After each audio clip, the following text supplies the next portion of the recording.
Welcome to the Lords of the Sith. Today we are going to discuss the Sequel Trilogy and its rather bizarre marketing from 2015 onwards. My name's Mary and I'm here with Denise. Hello everybody! So, it's rather kind of weird to look back and see just the mess that was the marketing. Do you want to start off, Denise? Yes, when we got the first stuff about The Force Awakens, what we got was what a lot of people thought would be the first main Black Jedi, the first lead Black Jedi, because we had Mace Windu and stuff. And we got this evil villain who was the new Vader. And that was not really what the movie was about, right? Absolutely not. The end of the movie, you had Rey, the heroine, take the lightsaber and fight this Vader-like character, who turned out not to be a Vader-like character. He turned out to be a rather complex, rather can we say anti-hero? Maybe not, but a rather complex guy who was very torn between the light side and the dark, and had a very unique relationship with the heroine, or what appeared to be the start of one. And there was no... Finn was just, unfortunately, kind of like a not a side character, a major supporting character who was kind of like the comic relief and a bit of a coward, but he wasn't the hero. In no way was he the lead. I find that they cast Finn mainly to be this red herring so that we would be surprised that it was Rey. And that's the problem with this marketing, and it comes from JJ. I really think he's focusing too much on surprise. This focus on surprise, on twist is really damaging because people go to the movies with expectations. In the case of Finn, there are a lot of people who would love to see themselves represented as the lead and the Jedi in Star Wars. And these people went to the movies with these expectations, which were not really met. He was a comic relief. You know, you think at the end, seeing him almost dead and seeing her, the white girl, taking the lightsaber, it's not something nice. You know, he had children, you know, imagine if your children go there thinking that, you know, they're gonna see somebody like them, which is really cool. And you can say, oh, but is Finn not cool if he's not the main Jedi? Absolutely not. But the problem are the expectations, right? Yeah, I mean, it's a really horrible double-edged sword because I remember watching the very first trailers come out for The Force Awakens, and you saw Finn with that lightsaber preparing to fight Kylo Ren. And you just knew that his companion was going to be Rey because you saw them together, and yet she was armed with the staff. So you kind of thought, well, okay, she's definitely not the Jedi because she's got her own weapon. She's possibly his main companion and his love interest, right? But when I thought, okay, I remember thinking actually, okay, it's great that Star Wars is promoting diversity. It's great that that their lead is a black man, but also as a woman, I felt like it would be really nice if Rey was the lead. It would be really nice to have the first female Jedi main lead in a Star Wars movie. And so when Rey got that lightsaber at the end, I was shocked, but I could hear my 9-year-old self just scream like in excitement because, you know, the original trilogy, it was just Luke, and even when it was discovered that Leia was his sister, you know, she still didn't get the lightsaber. It was my dream that Leia was the heroine alongside Luke, right? Mm-hmm. And I only got my female Jedi in the expanded universe with Mara Jade and Jaina Solo. But at the same time, I recognised that, you know, promoting Finn like that wasn't right. It wasn't. And they promoted Finn and Rey as love interests. They had photo shoots, really cute. I love that photo shoot with Daisy Ridley and John Boyega, even though. But I think it was a really cute, lovely photo shoot. And so they were promoted like that, which, I mean, But the idea, I find that for The Force Awakens, Finn was made as this character just to be a red herring, and they didn't really explore his complexity in being an ex-stormtrooper, which is very sad, because in Star Wars we have the whole series, The Clone Wars, which explores the clones, which are much less complex because they're not villains, but explores this, and we don't get that. We wanted to get that, but we never got it. And so, because I think they didn't do that.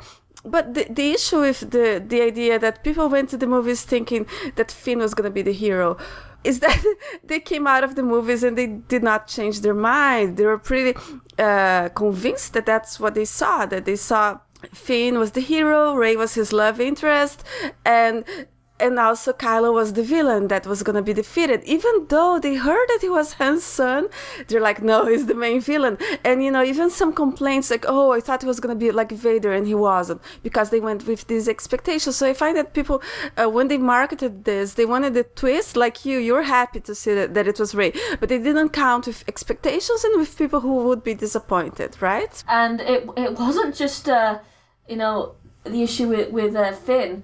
Even though now I will say that we know that the Stormtrooper idea was Kasdan's idea, because I don't think in the beginning, if I remember correctly, they didn't really know what to do with Finn. Like early on in the concept art, he was just like another Han Solo character who was who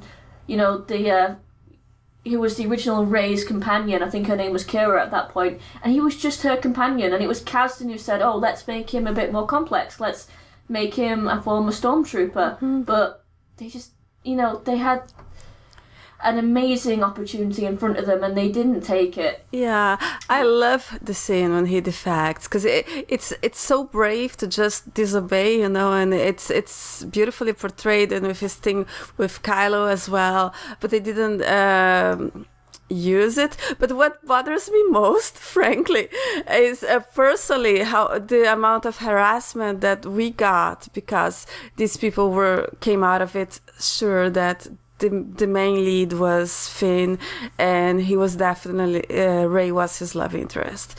And yeah, I remember early on, very early on, when in 2016, there were a lot of discussions saying that Finn would follow Rey to Acto and train to be a Jedi with Luke on discussion boards. And I remember fan art, with Rey and Finn as Jedi being trained by Luke and facing Kylo, and I'm just like, no. I saw something different. I saw some people suggesting that maybe Maz would train him in some different ways of the Force, which frankly I think would be very cool. I'm gonna confess, before the movies, I had read the whole plot. And yeah, and I knew, but even with the whole plot, we didn't know the details and everything. And people who had read the plot said, no, Finn is not Force sensitive. It was a huge issue. And I remember saying, no, I've never in my entire life seen a character in a poster holding a weapon that's not gonna be theirs. And that's what they did with Finn. So they put him in the poster holding a weapon that was not gonna be his. It ended up being Rey's lightsaber, then Luke's lightsaber, even though it's Anakin's, but whatever.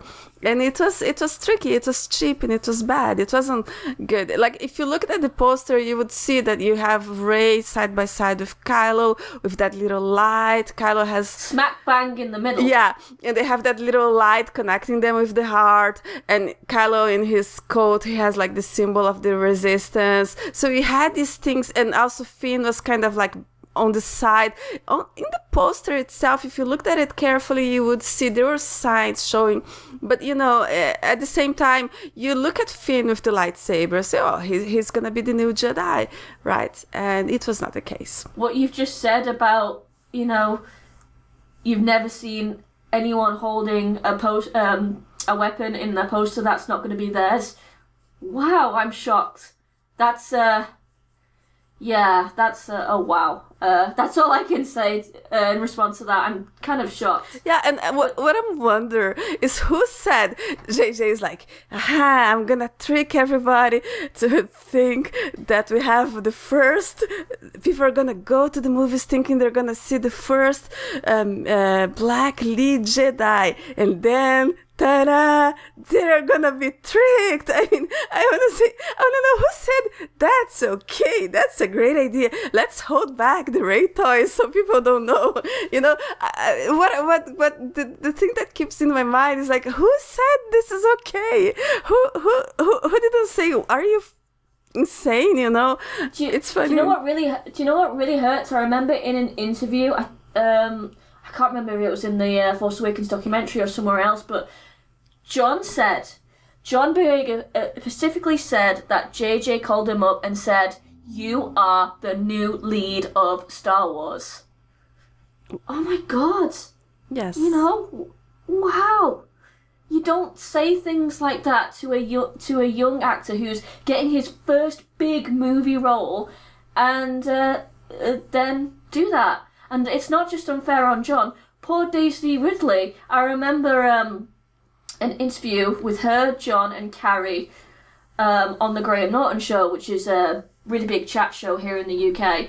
And Graham Norton asked John Boyega to show off some lightsaber skills with David Beckham, of all people, who was another guest there. And it was really cool. But poor Daisy Ridley, she was just sat there watching. She was not allowed to say anything.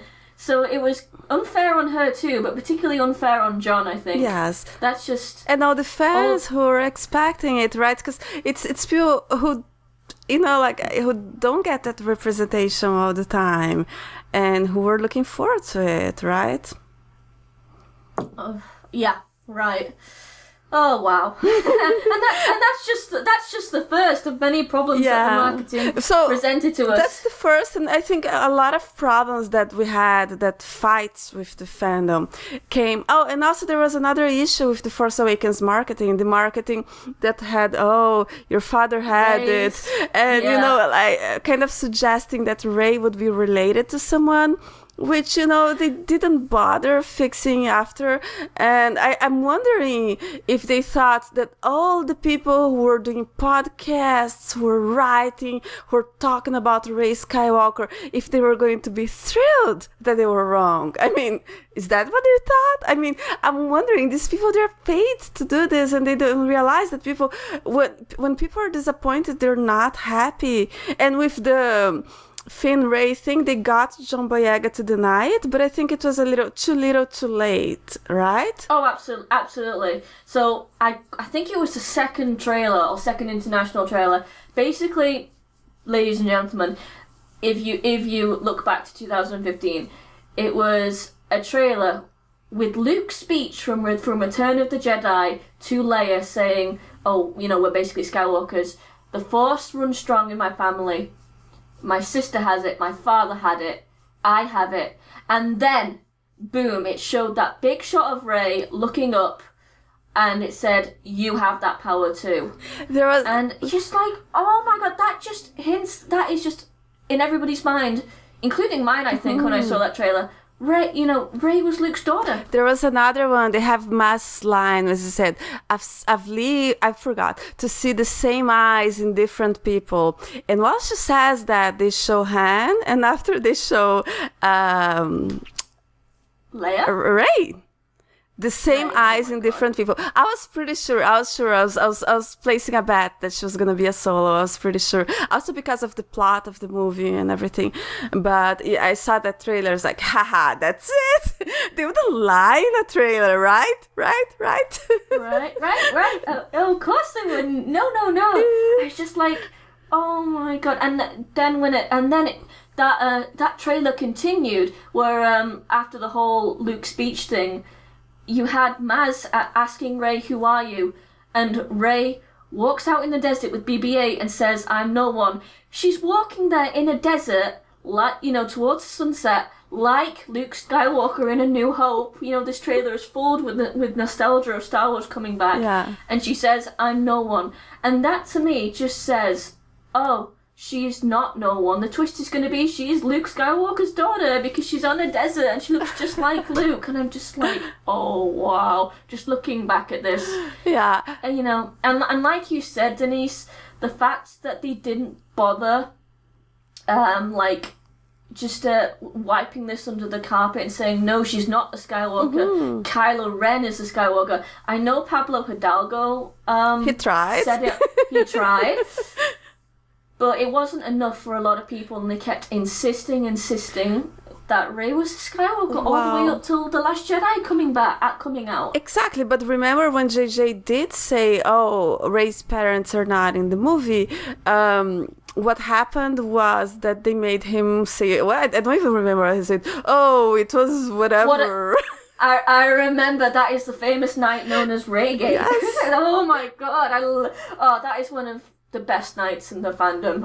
If you were all back then, it was glorious because it meant without definite that Rey and Kylo weren't related, and it felt so liberating that night. Yeah. But yeah, he said, oh god, I'm trying to remember what he said. I think he said what I meant, that was it. He said, they are not in Rey's world in episode 7. And I'm like, come on. No, it was ridiculous. But, they should have just left it. They should have just started to say... Because if you look at The Force Awakens, actually, it does not pose that question. Who is Rey? She's not like, who am I? I don't know who my parents are. She misses her family. But at no point do we get the idea that she doesn't know who they are. Or, But we get that idea because of the marketing. It's something funny. The other day, when 9 came out, I talked to my sister. I said, oh, I watched it. It sucks. Don't watch it.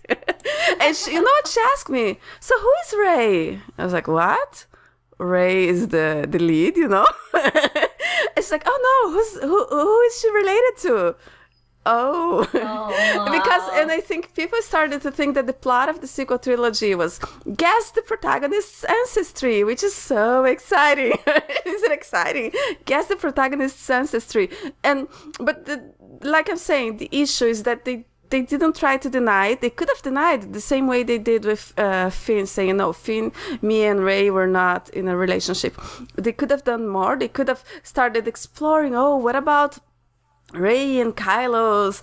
Later they started, right, talking about the special connection and stuff, but it was quite late, and at that point, and it's funny because for every young woman who saw The Force Awakens and who was excited for Reylo, she was usually going to be harassed because she was shipping incest, or because she was racist, because she was ignoring the obvious love interest in favor of the villain, right, which were things that were in the marketing and were not really in the movie. And, Lucasfilm never tried to deny, never tried to kind of steer people's expectations in the direction that at least TLJ was going, right?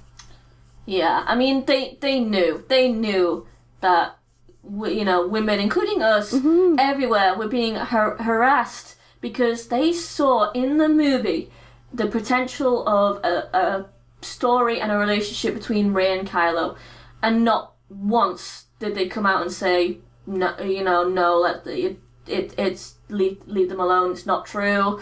I think part of me will always be a little bit bitter about that because they knew and yet they didn't once try, do anything, and.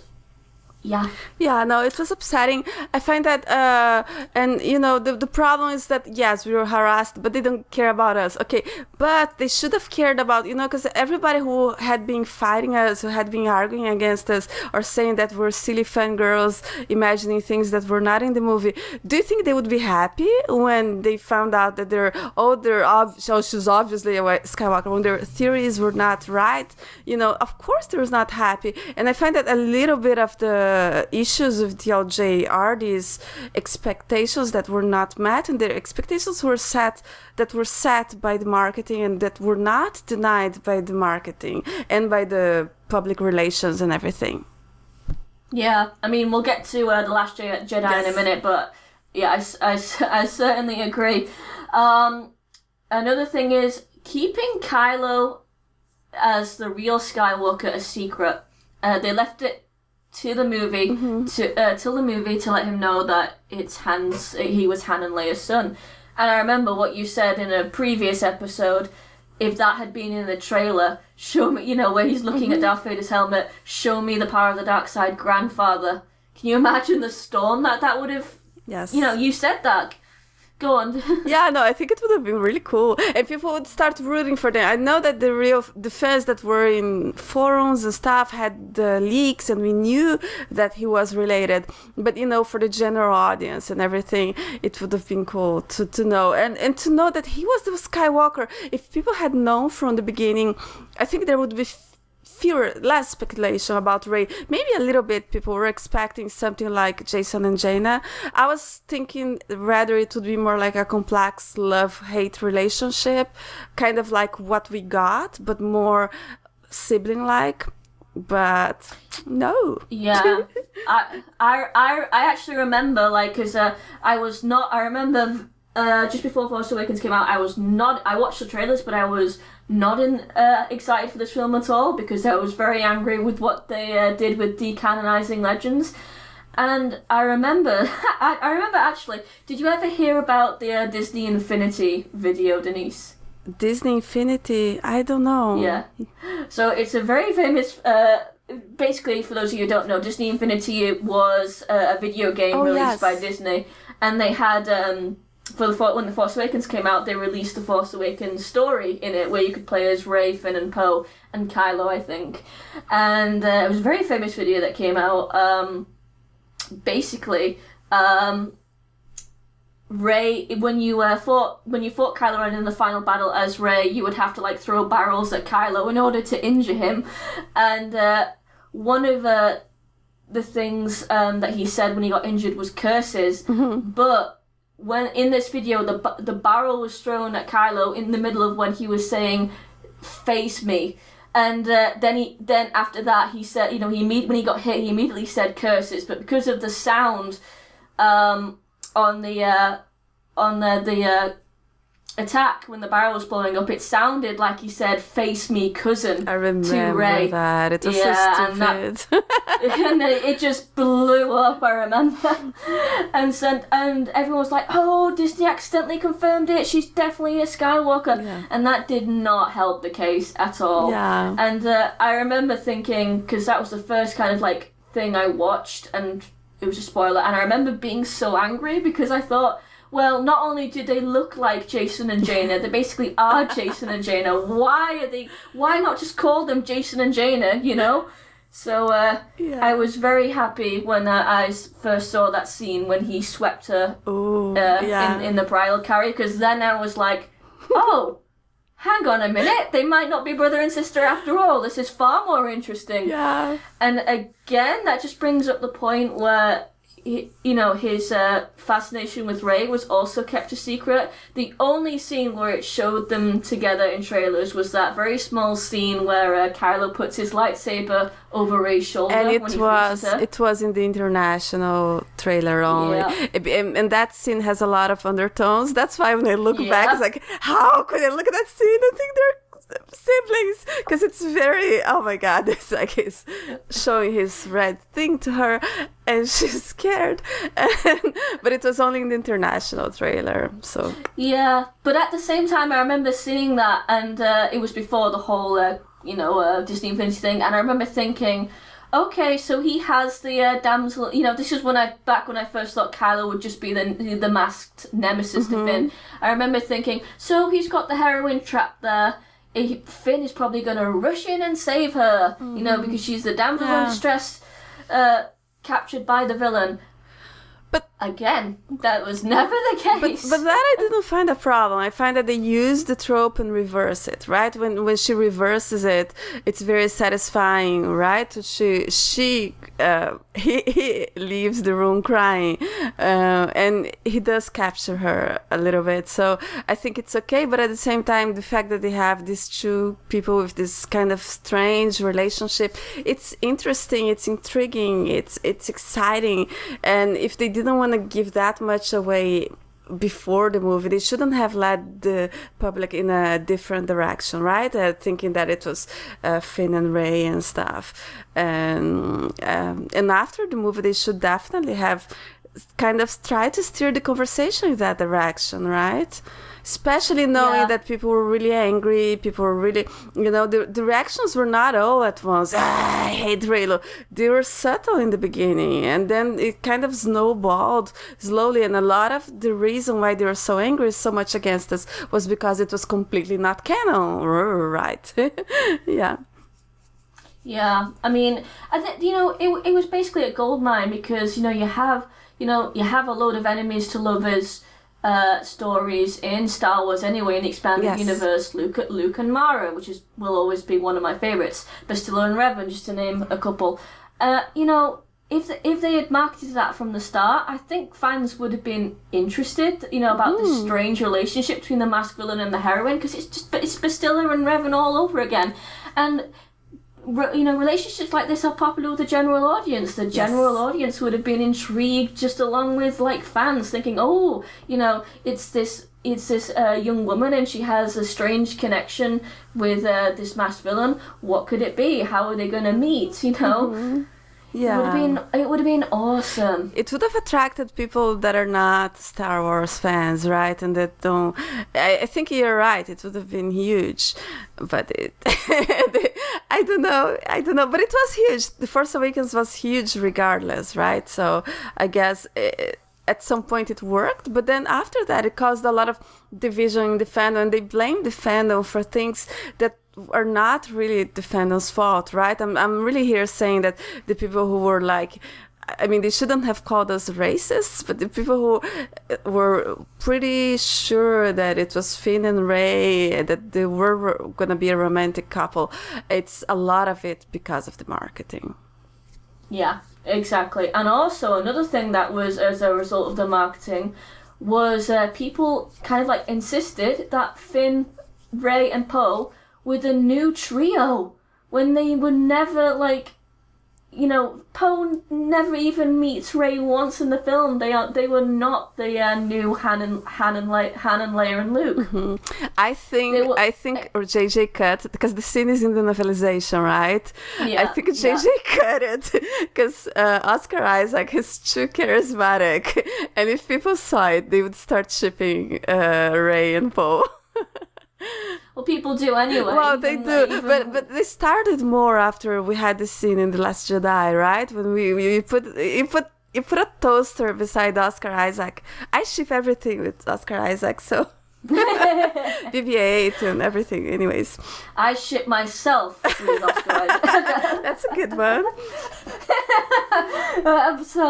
But yeah, it's just I remember there was the Empire magazine cover promoting Finn. You had Rey in the foreground with her staff, and then you had Finn behind her, and even behind and on her other side you had Poe in his pilot's outfit. Mm-hmm. They looked like a trio. It was I know why they were doing it. They were banking on the nostalgia, for the next Luke, Leia and Han. But again, there was nothing in the movie even suggesting that they were a trio, and we know for a fact that JJ was meant to kill Poe. Yes, and they're so different, right? Because, for example, Poe, I like that Poe survived. He's the golden boy, the ace pilot. What a cool character to give to a Hispanic person, right? The best pilot. And Finn is this they're interesting in themselves. They, with 9, they tried to make Poe a new Han Solo, and it was ridiculous, And yeah. And also, I think the forced trio interactions in The Rise of Skywalker was partly a result because, mm-hmm. of this failed marketing. People went in with those expectations and they still came out expecting that in a weird way, even though it quite clearly stated in both Force Awakens and TLJ that they were not a trio. Yeah. And so it's just... And because it had never been established in the first two movies, it just, in Rise of Skywalker, it just became really forced. And as a result of that, it was, I think, one of the least liked aspects in the movie for not just a lot of people, but for the critics as well. Yeah. I remember reading a lot of reviews where they were just no, they just didn't like it. I find that they lacked conflict, and they lacked the thing. I think that it could have been better if they had more conflict, but that's maybe a different conversation. But I agree that, you know, they marketed The Force Awakens as something that it was not, and the problem is that people came out of the movie still thinking that it was what they thought it was, and then, which is okay, you know, maybe, yeah, right, they made a mistake, but they didn't try to correct it, to say, no, actually, the plot of the sequel trilogy is not guessing the protagonist's ancestry, you know, and which... It's not about a girl and her two best mates going off and having an adventure while a masked villain chases them. Well, it is in Rise of Skywalker. A little, yeah, they made a little bit. Yeah, because they just didn't confirm things after the Force Awakens. Oh my God, it's such a mess. Yeah, so that leads us to the marketing for The Last Jedi. So yeah, for a long time we had mostly Luke Rey and Luke. And that horrible Vanity Fair that was mocking Reylos. And oh my God, and yeah, Ryan Johnson came out. He actually replied to one of my tweets. But he... Yay! Yeah, and he said, no, I never said that, you know, because we were upset that, you know, that we were being mocked, and, you know, people who, for no reason. And he said, never said that it was fan fiction fantasy. He said that, but he was the only person who did that, who came out and said, no, we did not mean to say that, you know, which, not enough, right? Not enough. I don't think it wasn't just us who was upset. It was the whole fandom who was upset, because romance is a popular thing, yes, even in Star Wars, and it forced that writer to actually come out with a direct quote, and we saw that, you know, Ryan Johnson had said nothing about that. He hadn't debunked Reylo at all. No, and he came out very quickly when people were tweeting. He said, no, I never said Reylo as fan-fiction fantasy. I never said that. I never said that. He was very clear about it. But he's just one guy on Twitter, right? He was the director of The Last Jedi. But for the general audience, and, you know, people are not paying attention to these things, and it shouldn't be his job. He's not a PR, right? I mean, come on. No. And you know, I think for a lot of people, the whole Rey and Luke stuff was just another, you know, thing confirming that Rey was actually his daughter. You know, they shouldn't have gone. I know people were excited to see Luke again after so long, but they really shouldn't have gone that way. And in fact, I think the only time where they kind of like, you know, kind of like it hinted that it wasn't going to be the way people expected, it was more like a tease, you know, like Daisy Ridley said at Celebration, you know, Rey meeting Luke isn't quite what she's going to be expecting. And I think, you know, Mark Hamill said something like, I think an interviewer asked him a question like, what is Luke's reaction to Rey when she arrives on the island? And Mark Hamill kind of laughed and went, get off my island.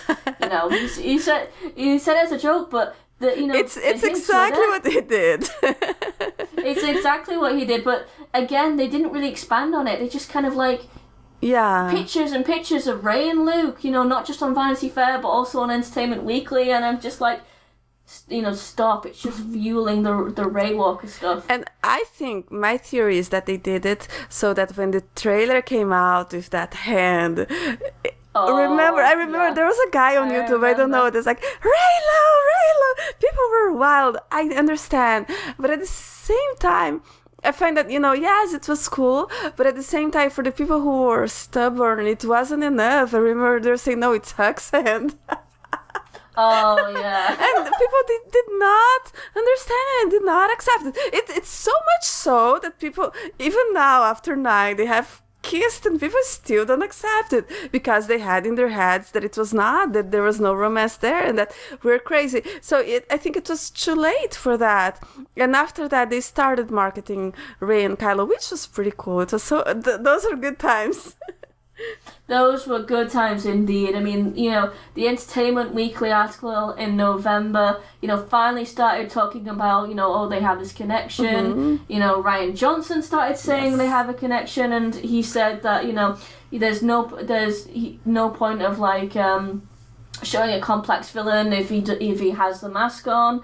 And that amazing interview with Adam Driver and Stephen Colbert, where they made the action figures of Rey and Kylo kiss. That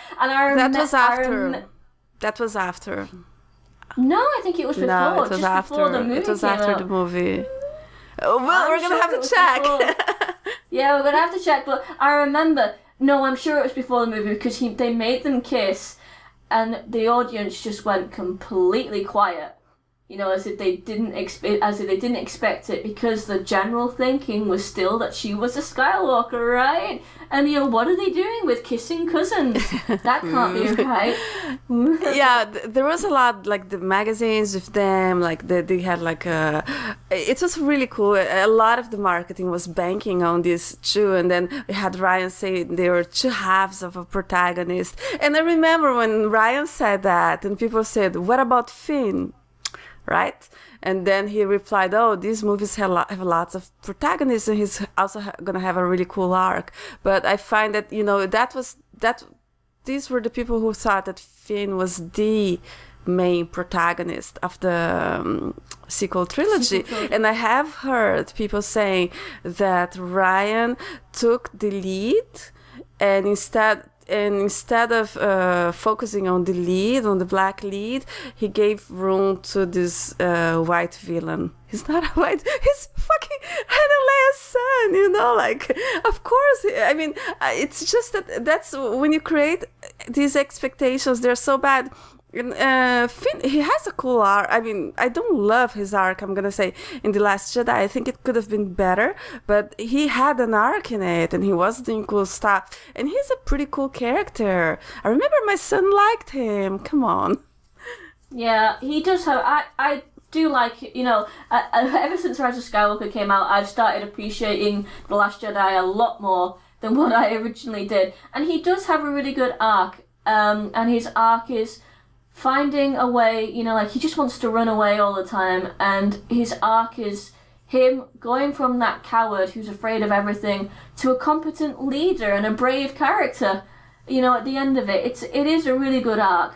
Whether you can argue whether like it was well written enough or not, but the main thing is, I think personally for me, it's a movie with his best arc that did him the most justice. Yes. And he wasn't as goofy, right? Because like in The Force Awakens, he was goofy in 9. But in The Force Awakens, he drinks from that water beside he's very goofy, right? And which is okay. It is fun to see, comic characters, comic sidekicks. It's a trope that will never go away. And I think we'll always enjoy watching it because it brings levity and everything. But, when you think it's one thing and then you get another thing, that's when the problems come. Speaking of Finn's story, we also have Rose. Oh my goodness, even The Last Jedi marketing did not do her justice. Yeah, because she was tiny in the posters, and she was such a big character, right? Marie Tran was the first Asian woman on a Vanity Fair issue, and she was tiny on the corner. She was tiny in the corner. Yes. And not only that, but they didn't even start properly actually no, I'll go further than that. They didn't really properly market her, despite the fact that she was the main reason as to why Finn changed during his arc. She was the reason for it. She helped him become that, brave character who wasn't afraid of running, and she was his love interest. And she was, barely there. She's tiny on the official poster. She wasn't in any of the trailers, and she wasn't on any of the teaser posters or anything. And even though they had a big focus on her in the Star Wars Celebration, yes. Kelly Marie Tran came out and said hello. What did they do?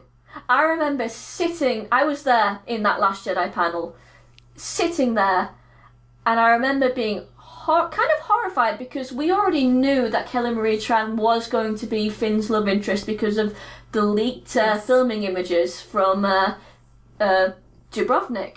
So it was like, right, obviously she's not, Poe was meant to die in the beginning. Obviously he's not going to be Finn's love interest, even despite the fact that Storm Pilot is so popular. And Rey is obviously off on her own story, so it has to be Kelly Marie Tran. What did they do in that panel before Kelly Marie Tran came out? John Boyega kind of said how much Poe was his boy, and was giving smoke to fuel the fire for Storm Pilot fans. Mm-hmm. And especially when you're trying to promote Finn's own love interest, you also give bait to this hugely popular LGTB ship, which is never going to happen. That's you can't do that, especially when so many people actually think, oh my god, John is confirming it. It's going to be canon. People are so desperate for representation, and that's not going to happen. I agree, and I find that why? Because they thought it was a joke, but for some people, again, it's not a joke. Again, the same thing we said. People want this representation, and I find it's upsetting because if they wanted, they could have left it open. Like in 9. Well, they could just not have given Finn any love interest for each other and keep them as quote-unquote friends, I think it would have been doable, You don't need to have them kissing. But since they decided that they were not going to go ahead with this, it's a little cruel in a way, You're playing with people's feelings and expectations. I agree, it's cruel. Very much so. And I was always confused. I mean, I always knew Storm Pilot was never going to happen when I saw the pictures of Kelly Marie Tran filming with John Boyega and Dubrovnik. But I thought, well, why not take the next step? Why not make Poe gay? Mm-hmm. Everyone is for it. Yes. The fans are for it. The general audience is for it. Oscar Isaac is desperate for it. He wants it so much, but no, they made a very big point to make him fully straight in Rise of Skywalker. Yeah, and they didn't have to. They didn't have to have him come out and say, hey, I'm gay, But leave it, no. Leave it. I remember when I was a kid, I used to watch some movies, some telenovelas, and there were gay characters. That was just the thing that nobody talks about. And you can say, oh, that's not nice for representation. But that's one step, That's a good step. People say, oh, the problem is China. And then I go to Netflix and I check The Untamed. Have you seen it? I haven't. I didn't see much of it because it wasn't that much. And it's these two hot guys, and it's basically about these two guys who are a couple, but they don't kiss in the series and everything. And they fight ghosts. So I'm very confused. But they say, oh, we can't have gay people because of China. We can't have ghosts because of China. And they say, oh, let me check this famous Chinese series. And it's like, a gay couple fighting ghosts. Okay. Yeah. I mean, they could have even, left it open. Maybe just, have a little, hint, wink towards fans by having Poe, maybe be a little bit jealous of Finn and Rose. Yeah. And maybe expand that in the expanded universe material. Yes. That would be really cool. Or have, just make Zori Bliss's character a man. I remember that scene in Rise of Skywalker where Poe and Zori were talking on the rooftop. Mm-hmm. It's the only scene where the movie kind of calms down and goes at a sort of slow pace. Yes. And I remember thinking, this character would not be any different if it was a man. And I was wondering, you know what? Because JJ was so desperate to have Dominic Monaghan's character in, why couldn't he be this character? There you go. Yeah, I like it. I ship him. Yeah, I ship them. Zoro Bliss. Zoro Bliss. No, yeah, I think they could have done it. But no, they had to make it that no, he is straight, which was bad, And when we were talking about the marketing, why did they keep teasing it? Because fans like it. Yeah, but you don't when people are disappointed, you don't want to disappoint people, and it's about expectations and making sure people don't go to the movies to be surprised. They go to be satisfied, and when you have the right expectations, I think you're more likely to be satisfied.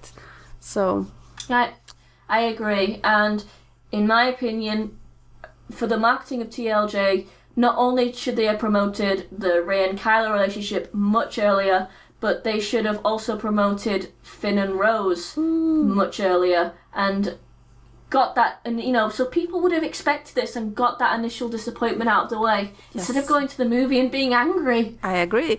And because I remember that Kelly Marie Tran was walking around Celebration. I wasn't there, but I saw people talking and some photos. She was just walking around Celebration normally because people just didn't recognize her. Can you believe it? That's wild. Yeah, absolutely wild. And of course, moving on to Rise of Skywalker.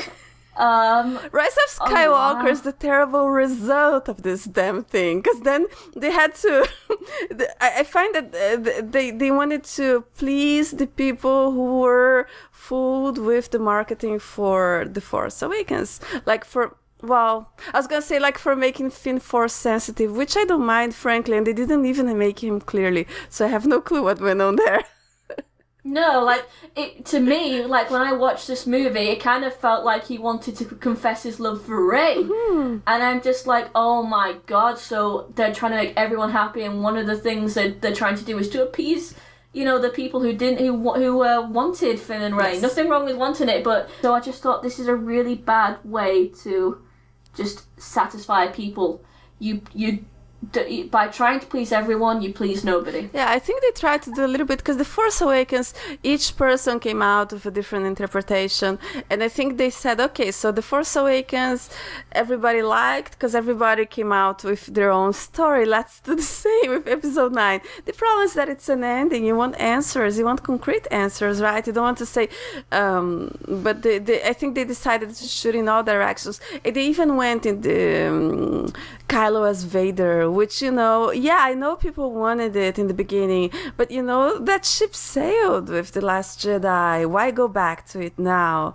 And with Finn, if they wanted to make him Force sensitive, make it matter, although it does take away from his courage and his ability to defect, but okay, whatever, it can be interesting.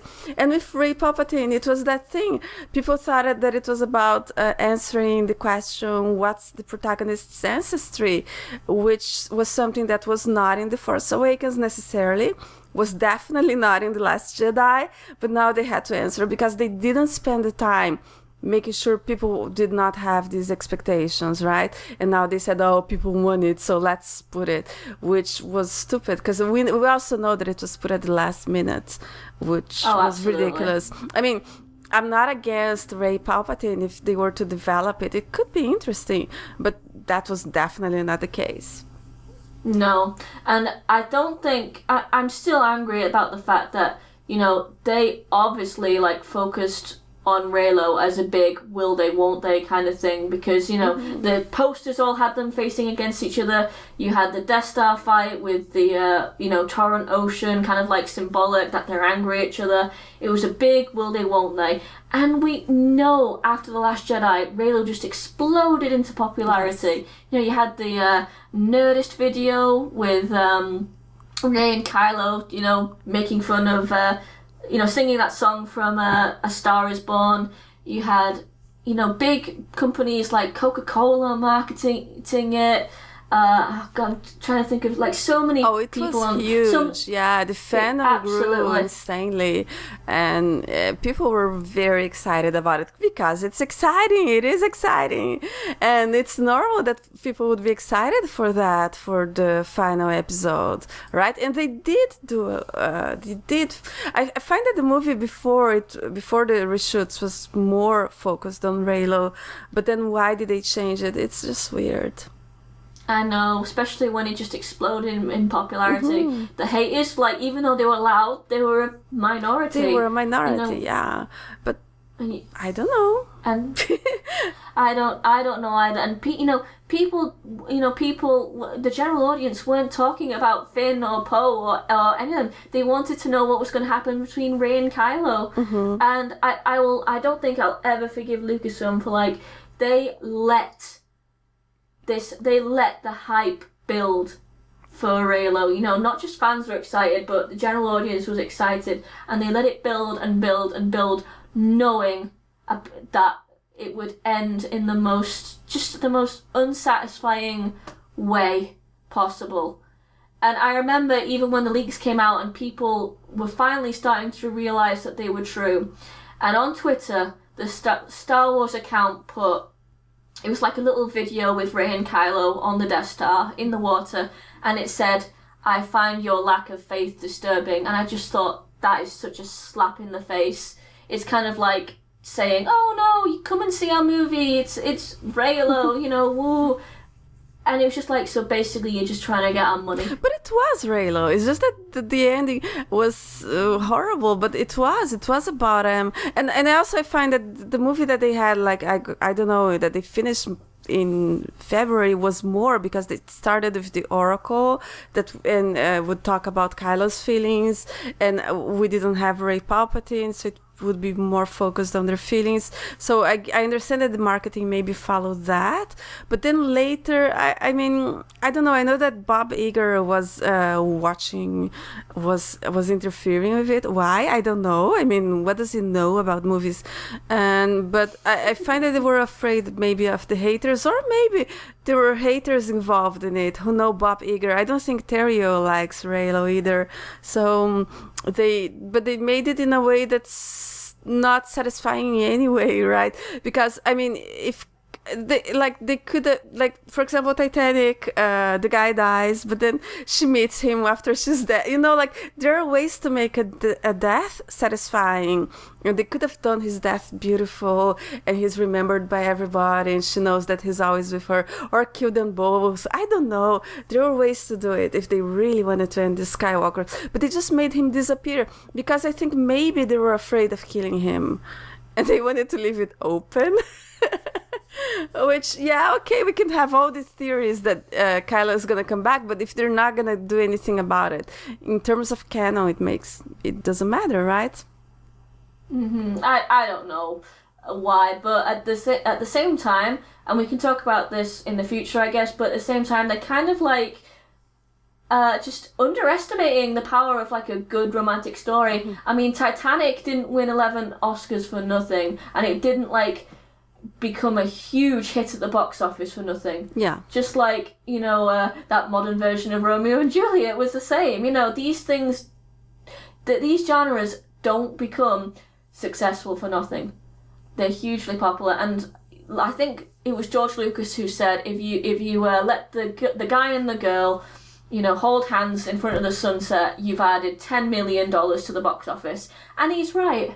And I think if Rey and Kylo did have the happy ending, no doubt, even though Rise of Skywalker would still be a terrible movie, it would have done a lot better. I think it would have been hated by the critics because it's poorly done, but the audience would enjoy it because it's satisfying, And it was just unsatisfying in terms of a death. It wasn't a death that was satisfying. It wasn't a death that was beautiful, it was nothing. But I guess it was about the fear. I guess they were afraid, or I don't understand.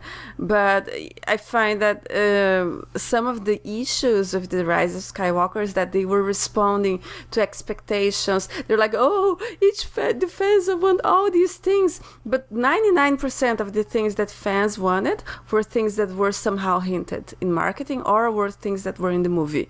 Very few people wanted weird things out of the blue, So they should have known, and they should have planned. They should have, managed the expectations better. Absolutely, I think that's the one thing that we can take away from, like, this mess of a trilogy and its marketing, that they should have managed expectations better. Yeah, and also, like, do you think, like, because there was, like, a big focus on the trio in the trailers as well, and the TV spots. Do you think that was a result of JJ's photo with Daisy, John, and Oscar hugging. I think the reshoot, that scene, was a result of that. It was a scene, it was early, like from February, I think. It was beautiful. I loved that scene because it was emotional. And I know that the scene of the hug was a reshoot, and so it was done after that. So they were responding to that. But I don't think that hug was what motivated them to go in the trio direction. It was more, I guess, fear of Raylo and wanting to bank on nostalgia. And that's why they made Poe a drug dealer to make him more like Han Solo. Then they didn't think about the implications, right? No. So I find that they wanted to bank on nostalgia, have them this trio, and I think that was what they did. And I find that the marketing also actually, in the last few days, right before the movie, was more trio-based, maybe because of the reshoots and everything.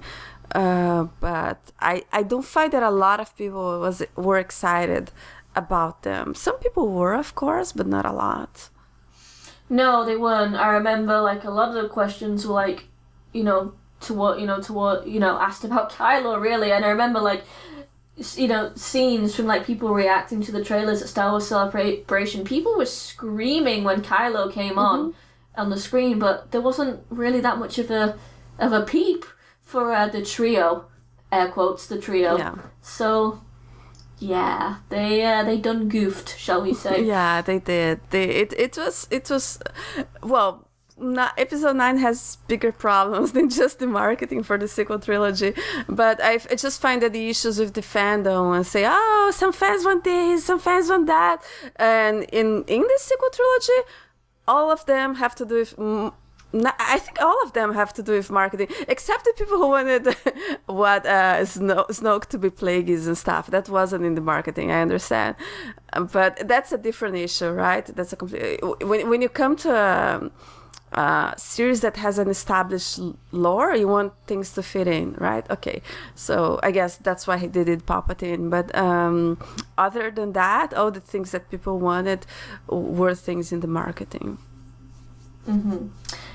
And do you think Lucasfilm has learned from this big blunder? No.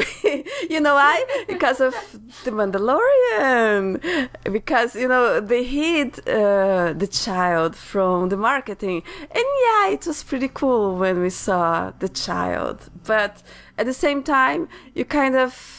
It's not a huge deal because the child doesn't really change, right? We had this idea that this was going to be like this badass show, kind of Western with this lonely ranger. And then this is like, it doesn't really change what the show is. So that's not a huge problem. But we saw that. And now we have the books of the High Republic. And there's a possibility that they're doing that as well, right? Because all we see are some bland Jedi, and we hear nothing about the main conflict or the main antagonist, which I'm pretty sure. Now I don't doubt anything. I don't doubt that there's not going to be an antagonist. But I think there will be, and they're hiding it. And, I mean, I think we're going to go and read something that's really boring and then be surprised that it's exciting. I don't know. Well... Honestly, you know what? I would not be surprised if you're right. I think you are actually bang on the money. But I have to say, after the blunder that has been the sequel trilogy and its marketing, they should really know better after that. But they should. Will they learn in time? Who knows? I probably won't be around to see it. Yeah, I don't really care much, to be frank, because I'm kind of upset about the way they treated it. It's bad. I think this is something for people to think about the future. As I don't know, future creators, critics, and everything. What baffles me is that these people, they're paid to do that. They're professionals, right? And they're doing things this way. And if they're really marketing the High Republic, banking on hiding the villain, that's the stupidest marketing I've ever seen. Or maybe it's gonna be really boring books. I'll never know. Alright, anything else you want to add, No, Denise? that's pretty much it. Well, thank you very much for listening, ladies and gentlemen. We hope you enjoyed our little depth about the absolute mess of the marketing that was for the sequel trilogy. So if you like our stuff, please subscribe. It helps us a lot, and you can follow us on Facebook, Twitter, Instagram, SoundCloud, and iTunes. Until next time, and may the Force serve you well.